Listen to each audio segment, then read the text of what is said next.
Hello, this is Abror, and today we're doing a commentary on a poem by George Ella Lyon. The poem Where I'm From by George Ella Lyon tells us about the most memorable and personal things in Lyon's life.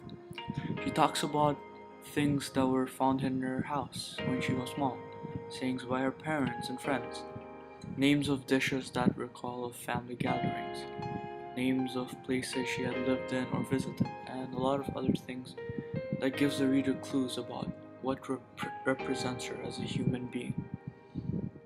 So here's the poem Where I'm From by George L. Lyon. I'm from clothespins, from Clorox and carbon tetrachloride. I'm from the dirt under the back porch, black, glistening, it tasted like beets. I'm from the Ferrithia bush, the Dutch elm, whose long gone limbs I remember as if they were my own. I'm from fudge and eyeglasses, from Imogen and Alifair. I'm from the know-it-alls and the pass-it-ons. I'm from the perk-up and the pipe-down. I'm from He restored my soul with a cotton all lamb and 10 verses I can say myself.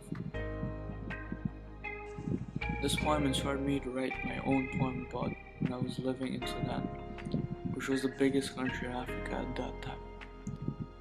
Out of all the countries I've lived in or visited, I noticed that most of my memories always come from Africa.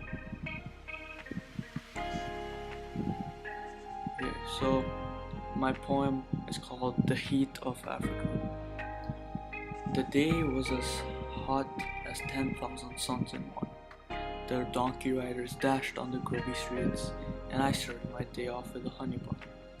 The desert seemed like an outback of melting custard. Oh, what a sunny day it was. The monkeys scattered around building tops. They swaggered around like Roman emperors.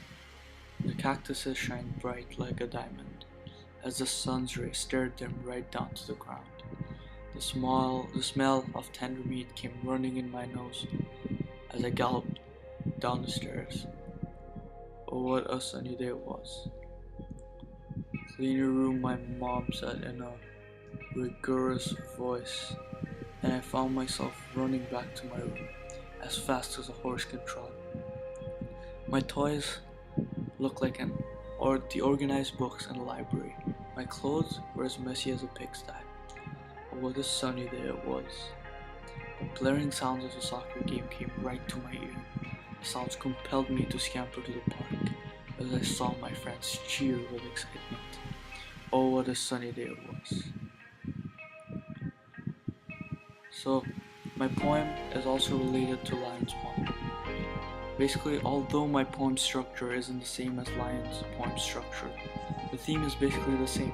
I talked about all the memorable things that I remember from living in Africa, and she talked about all the memorable things she remembers from the place she lived in. For example, Lyon states, I'm from fudge on her poem, and I stated, I started my day with a honey bun. This is showing the type of food both Lyon and me remember from the places we lived in. It is something common both of us ate all the time, and the taste of fudge and honey bun will stay long in our tongues forever. Intro to my poem. So, The Heat of Africa is all about the memorable things I remember from living in Africa, which was the country Sudan. The poem is written by Abror. I want to tell the reader about all the memorable things I remember from living in Africa. I used first person to write the poem because it made the poem sound more personal. I feel like this is a very descriptive poem about my life in Sudan. I used words like sunny, building tops, and honey bun to express my feelings about the place. These words are very common when I describe my life in there. In addition, I use form, rhyme, language, and imagery to express my sentiments. Analyzing my poem. This poem has 4 stanzas. I chose to use stanzas to break the poem into sections about each of my 4 memorable moments while living there. All stanzas have the same amount of lines because it made the poem easier to read, and it gave it a sense of completeness about all of my memories from there. Aside from giving attention to the poem's stanzas and lines, I also carefully decided to put rhyme in the poem. In particular, I chose to use slant rhyme. Words that show slant rhymes are one and honey bun from lines 1 and 2. The usage of slant rhymes allowed me to catch the reader's attention and show how I would always eat honey buns during the sunny days in Africa. Because the line before that states, "The days were as hot as 10,000 suns in one." I also included language in the poem. I used repetitions through the poem.